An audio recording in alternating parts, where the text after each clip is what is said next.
Welcome to This Week in Missouri Politics. We're bringing you a very special guest for the entire program, the new Lieutenant Governor of the state of Missouri, Mike Kehoe. Welcome back to the show. Hey, it's great to be on. Appreciate you having me. I want to thank you for your time, and also want to ask you, Lieutenant Governor's job. I think we've all learned how important the job is, but something that you're very familiar with. Tell us what appealed to you about this position. Well, to be honest with you, it wasn't a position I thought I would be in right now today. I had this conversation several times in the last few weeks. I really was ready to go, and you and I had even talked about it, into the private sector.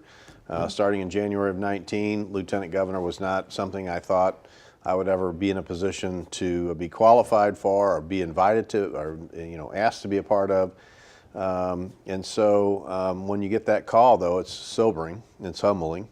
It's a day and a time you never forget. And I was just very, very excited and humbled that Governor Parson would think of me for that position. Let me ask you a question. This is something that you, it's a part of political history, I think folks that especially watch this show are interested in. What is it like? Where were you when you were asked to take this job? I got a little bit of a heads up the Friday before I was sworn in. I was sworn in on June 18th from the governor's staff that there were rumors floating around all over the place, but it was never official. I mean, they were just rumors. And the staff said, you might be getting a call from the governor, because they had heard me say to the press a few times, if you were asked to be lieutenant governor, would you be lieutenant governor? And I said, it's a family decision. And it is. And so his staff said, you might be getting a call. You might want to think about this a little bit. Didn't want me to be caught flat-footed. So that was code for, I better go visit with my wife. So she's obviously a very important part of my life, and as well as my kids are. And so I had a chance to visit with her, and she said, if this happens and the governor calls him, you can't say no. And, I don't think you can. So again, the governor called me that Saturday night. It was interesting. He was driving back from speaking to law enforcement officers from all over the state, had a convention in Branson that weekend, and I had just went and spoke with him the morning before. So I had spoke with him first as a senator, then he went down and spoke to him as a governor. And on his way back, he called and he said, here's the agenda I'm trying to promote, workforce development and infrastructure. He said, I know you're really good on workforce development, and he said, I'm 100% confident with you on infrastructure. I want that office to be more active. I want the governor and lieutenant governor to work together. It's been several years since we've seen that. Obviously, Peter Kinder and Jay Nixon didn't probably work together, not because either one of them, just one of those things. And I don't think Governor Greitens worked much with Governor Parson. So he was interested in making that kind of a 1-2 punch, that we could work well together. And I would be able to promote the things that he's interested in that we think helps Missourians. Where were you when he called you? I was at my farm. Now the governor, when he got a call, he was baling hay. Were you by chance baling hay? I joke with people. I said, the state's going to think we're run by a couple of rednecks, because he was moving cattle, and I had just finished baling hay, actually. But as most people know, I'm a born and raised city boy, so I'm not that far from a redneck. But it's one of those things you don't forget when you get that call. And absolutely. I just never believed it would happen. I heard the rumors. The staff said maybe. Well, it is fair that even we sat down to do a short list of people, but it had to be a little gratifying that I don't think anybody in the state was really rumored beside you. It was a natural thing. It is a statesman position. It had to be somewhat humbling. I don't know if you know, I had the Statesman's Award this year. I heard that, actually. Yeah, I bet you did hear that. Tell me about your wife, though. You mentioned Claudia. Tell the people that watch this show that are interested in politics a little bit about her. Well, for the St. Louis side of the people who watch this show, they'll be disappointed to know she's a Cubs fan.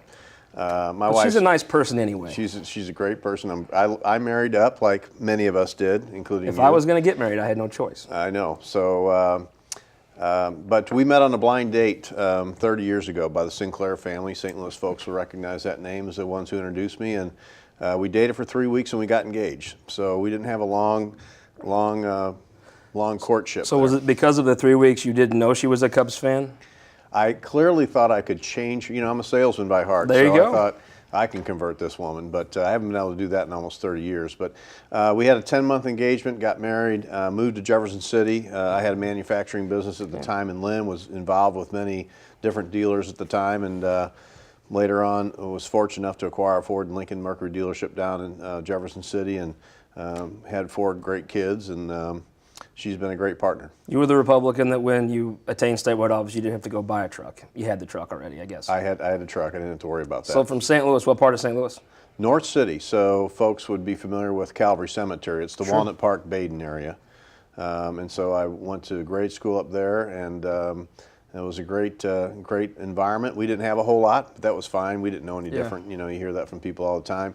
My father left when I was a year old, so my mom raised 6 kids by herself, and she worked incredibly hard to do that. So a couple things the Lieutenant Governor's office is already doing was the Buy Missouri program. Right. I think out in front of your office in the Capitol is a whole table full of stuff. Are you continuing to do that? Absolutely, positively. I sponsored the legislation this year for Buy Missouri Week, which has been passed and signed by the governor. It starts the second Saturday in October, and it's just at least 1 week a year we're going to really concentrate with all of our vendors and partners and manufacturers and retailers to say, there's an option, here's the Missouri-made product versus the other products, just take a look at it. And so that was a piece of legislation I was happy to sponsor in the Senate. And we will be definitely building on Buy Missouri. Governor Parson did a really good job kicking that off, and we're going to continue to build some partnerships there. I've already worked on a few partnerships in the last couple of weeks with that, and I intend to just push that program as hard as I can. So as taking the job, what else? Yeah, I know you haven't had it in a long time. Tell me what you want to work on as Lieutenant Governor. Well, you know, a couple of things. By Constitution, you oversee the Senate and you preside over the Senate. I'll be very comfortable in that.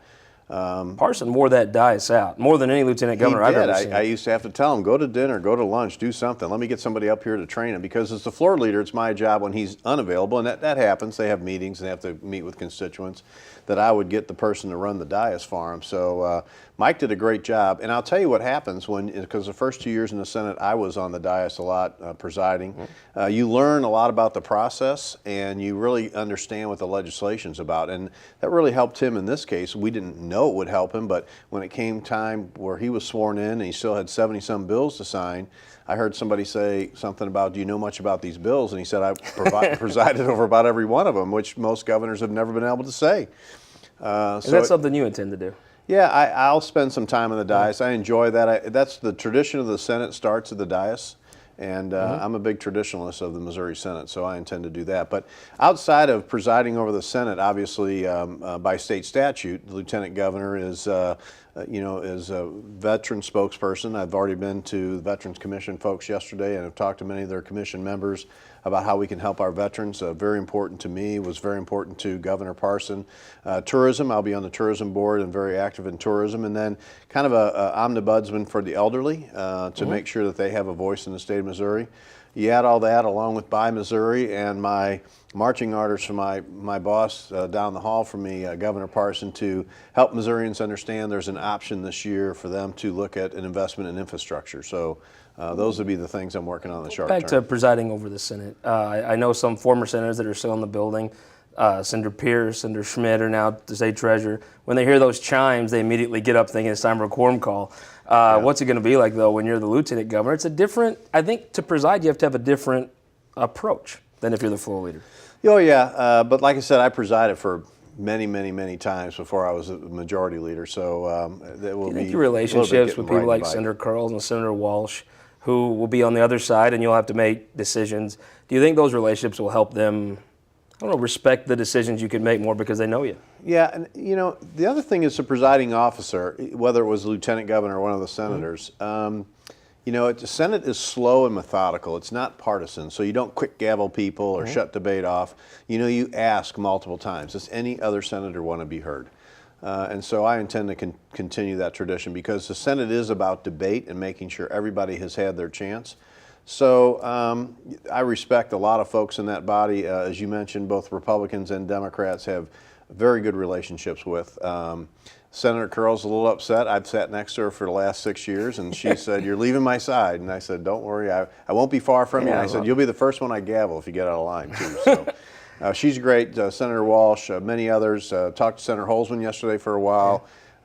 We have an interesting relationship. It's kind of a love-hate relationship, but and then my colleagues on the Republican side, I'm really excited for some of their future. We have some really bright stars in the Republican Senate. Let me talk about the person coming. He was on this show where you told us you were supporting Mike Bernskeder. long before filing closed. Looks like he's well on his way to replacing you in the state Senate. Well, he has. There's a Democratic primary that will happen in a couple of weeks find out who his ultimate opponent is. But Mike's working very hard. He's everywhere in all 7 counties of the 6th district. I couldn't be more proud of somebody who is going to represent those constituents who I've built friendships with. And Mike will be a great addition should he be successful, and I hope he is in November. He'll be a great addition to the Missouri Senate. Before we come back in the next segment, we'll talk about a very eventful last session, but talk about your family. You already lived in Jefferson City, so that doesn't change, I assume. Correct. You go to church in Jeff City? We do. We're a member of St. Joseph's Cathedral. It's the one of several Catholic churches there in Jefferson City. My wife and I are both born and raised Irish Catholic. We both come from big families. She's the oldest of 7. I'm the youngest of 6. But we have a good relationship with a lot of friends in our parish, and those support systems are very important when you get a job like this. Kids live around the area? My oldest is in Charlotte. She's off the payroll, has a job, J.P. Morgan Chase. I'm very proud of her. My number 2 is my only son. Michael lives in St. Louis, and he works for a captive insurance company that deals with automotive products, believe it or not. So he's doing a great job. We're very proud of him as well. And then I have 2 daughters that are in college. One is a junior at the University of Arkansas. One will be a freshman at the University of Arkansas. So Claudia and I are about to be empty nesters in just a few weeks here. Well, Governor, hope you'll stick around for the next segment. I'd like to talk about your time as senator and the very eventful session you helped with last year. Sure, be happy to. We'll be right back. This week in Missouri Politics, we're going to be joined by Lieutenant Governor in our next segment again after this.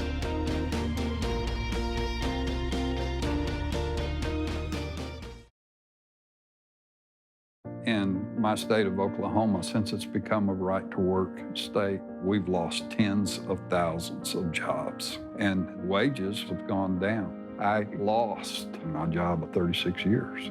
Census Bureau and U.S. Department of Labor reports show that in right-to-work states, families make over $8,700 less per year, but CEOs make 361 times the average worker. Prop A in Missouri is not what they're trying to sell you.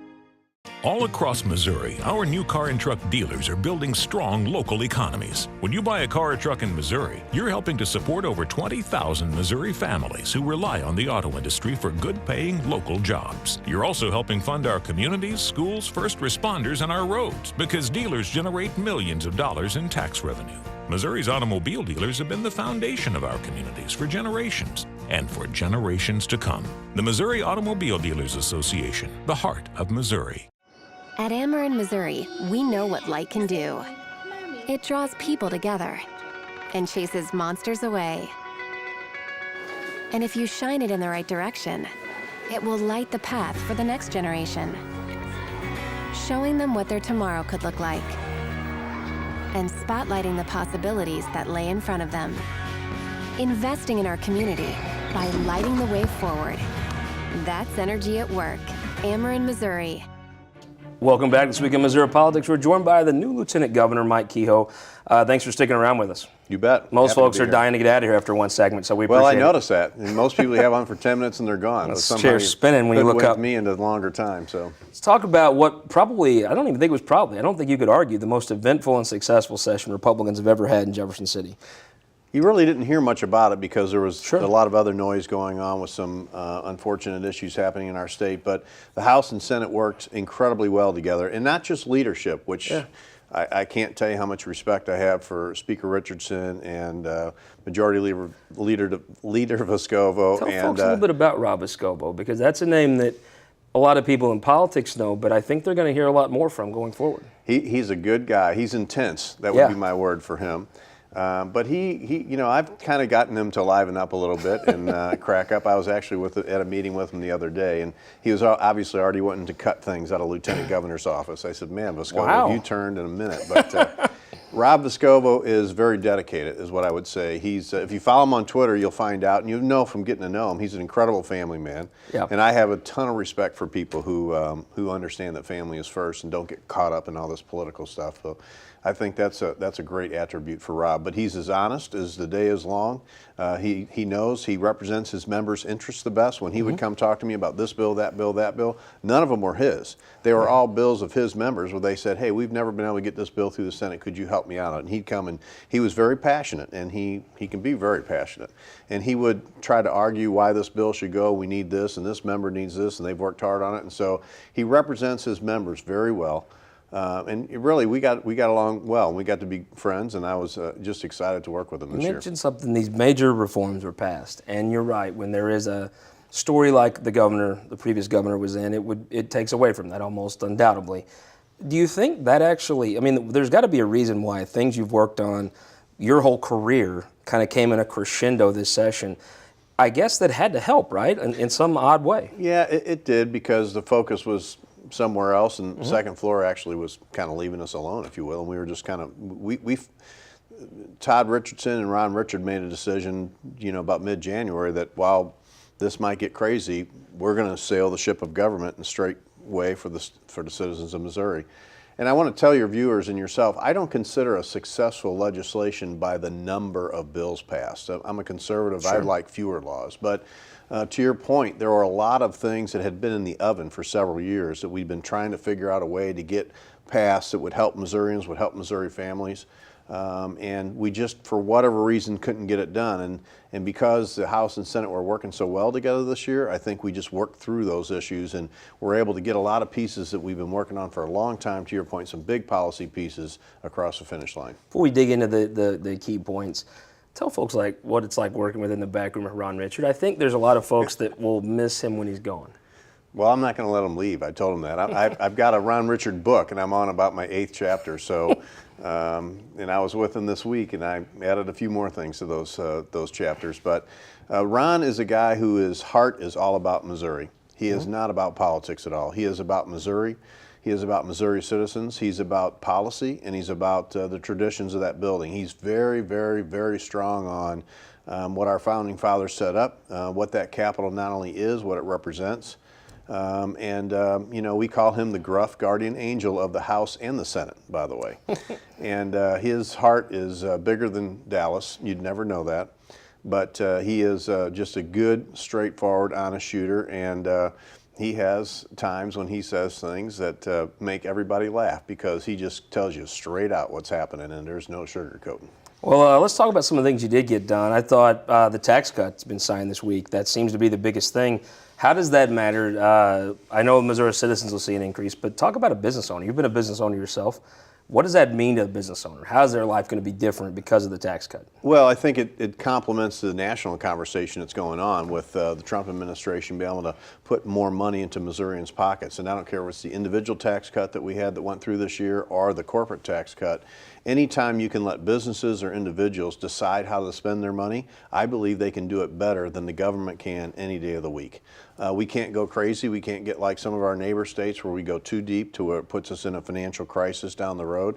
But I think these have been incremental and well thought out tax cuts that will help Missouri families. And I think they'll be able to invest back into Missouri better than government can. And I think that was a big piece of this session.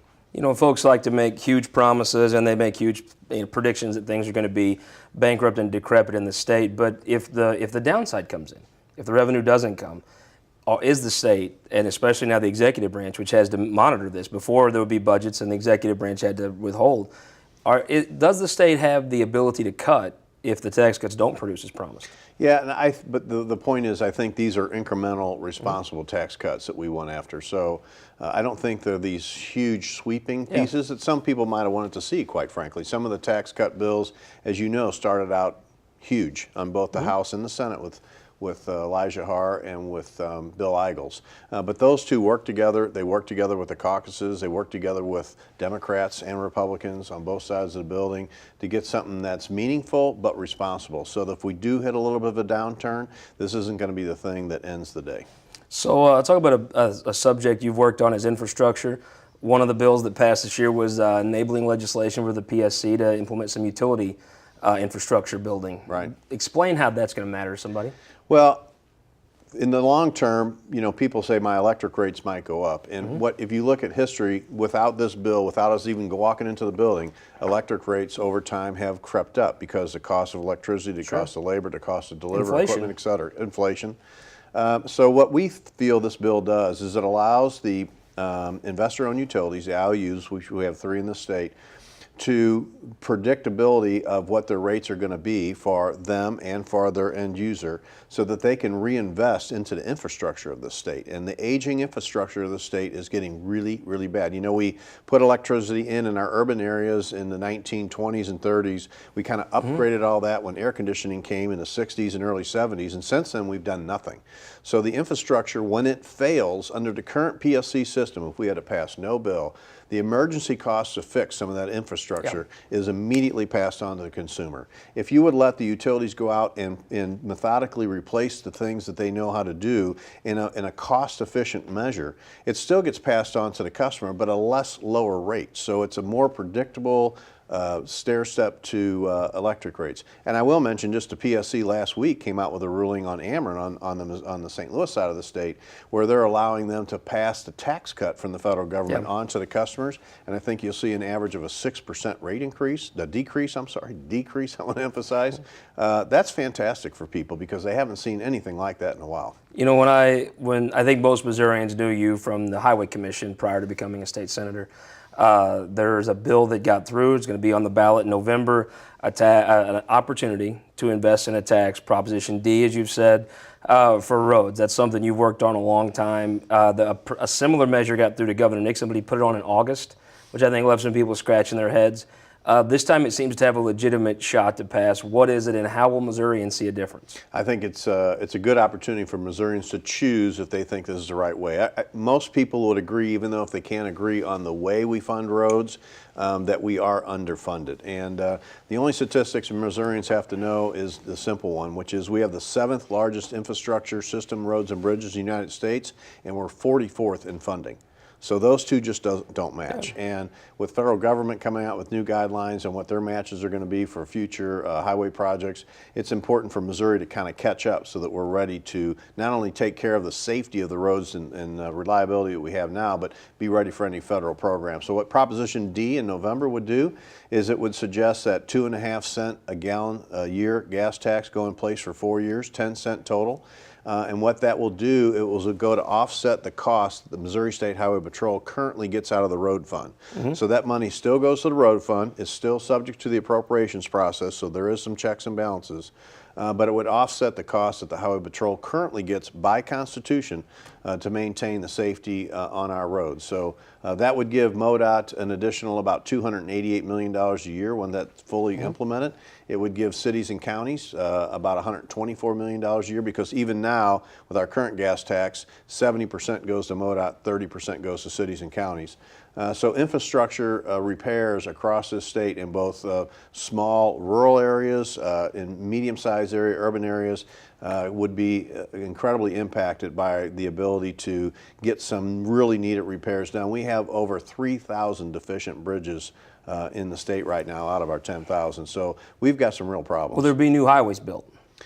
Well, you know, it's too early to decide, but I will tell you what Missourians will see is before this comes, they will have a list. Currently there'll be none, right? There'll be none. Well, currently there'll be none because we're not in a position to do that, but there will be lists that will be put out before this hits the ballot, and plenty of time for them to look at, even as little as on their county or their city, what projects are going to happen in their area. So it's the show me state. And I know MoDOT and its planning partners, there's 19 regional planning partners across the state that have input into the projects.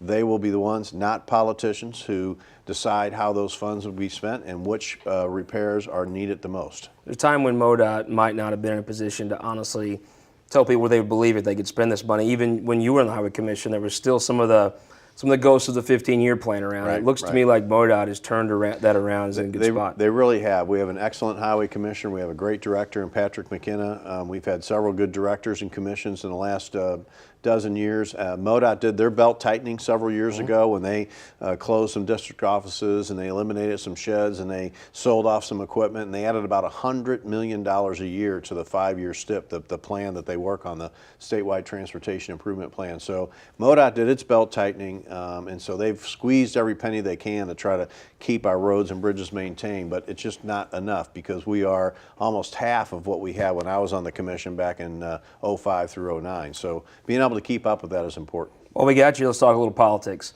You're now getting around. I think folks that follow you on Twitter see you all around the state. What are you hearing from folks? Well, you know, Missouri is a great place, and I tell people all the time, we are really one Missouri. I know there are urban challenges and rural challenges. There are Democrat and Republicans. There are different things, but we have a lot of common thread, is that we're hardworking, family values in this state, and we're proud of what we do every day. And you see that no matter what corner of the state, no matter what 114 counties or the city of St. Louis you go to. That's what you see, and I always tell people the meeting the people part of the business and finding out what they do, whether they work in a factory, they produce something, or they sell something. That's the best part of the job. And Missouri has a really great future because we have great citizens. So tell me about let's talk a little politics. Hawley and McCaskill. Where's that race at? It's tight. I think you're seeing that in the polls. I think the Supreme Court nominee probably. It's going to help Josh Hawley, right? Mix it up a little bit. Likely would help. Likely would help Attorney General Hawley. But Claire McCaskill is a very hard campaigner, and she will work. She will work very hard. I think Josh has some good, fresh, new ideas. I'm optimistic that he has an opportunity to become our next U.S. Senator. I think he would make a great fit for the U.S. Senate. I appreciate what Senator McCaskill's done, but and it will be a tough race. But it seems like the tide is turning just a little bit. You know, to me, Claire McCaskill, you could disagree with her positions, but she served the state honorably. Hey, I mean, she was one of the first ones to call and congratulate me. We don't agree on policy things, but she's always been very polite to me, and we've had a good relationship. And she knows we disagree on some things. She's lockstep with me on infrastructure, always has been, and has always been very complimentary about us talking about trying to take care of our state's infrastructure. So I've always respected her for that. Talk about a couple of these state Senate seats, and I know you know very well you've helped elect the most Republicans we've ever had in the state and to the state Senate. Lauren Arthur won a big victory in Clay County in a special election. Let's talk about in the general, there's a few primaries, but really the general election is what might matter. In the 34th, to replace Cinder Schaaf, the folks over in Kansas City watching us will know Platte County and Buchanan County. You'll have a primary winner against Martin Rucker. How does Republicans win that race? And how do you go back to labor people, maybe some labor members, and get them to continue to vote Republican? Well, you know, labor sometimes is not as a partisan issue as most people think.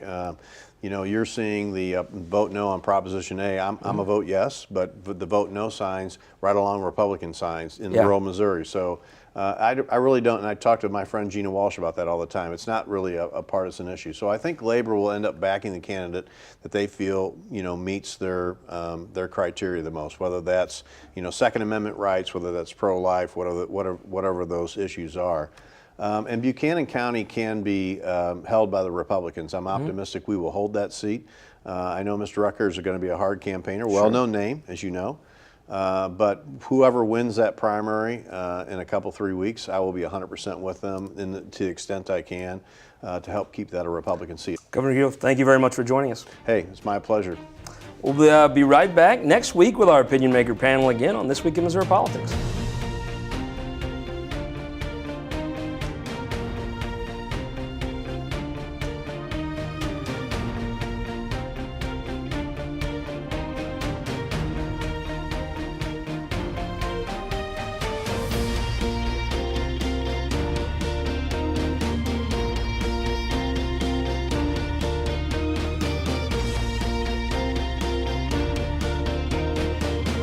Brought to you by SPIRE, the Missouri Association of Career Fire Protection Districts, and Sterling Bank.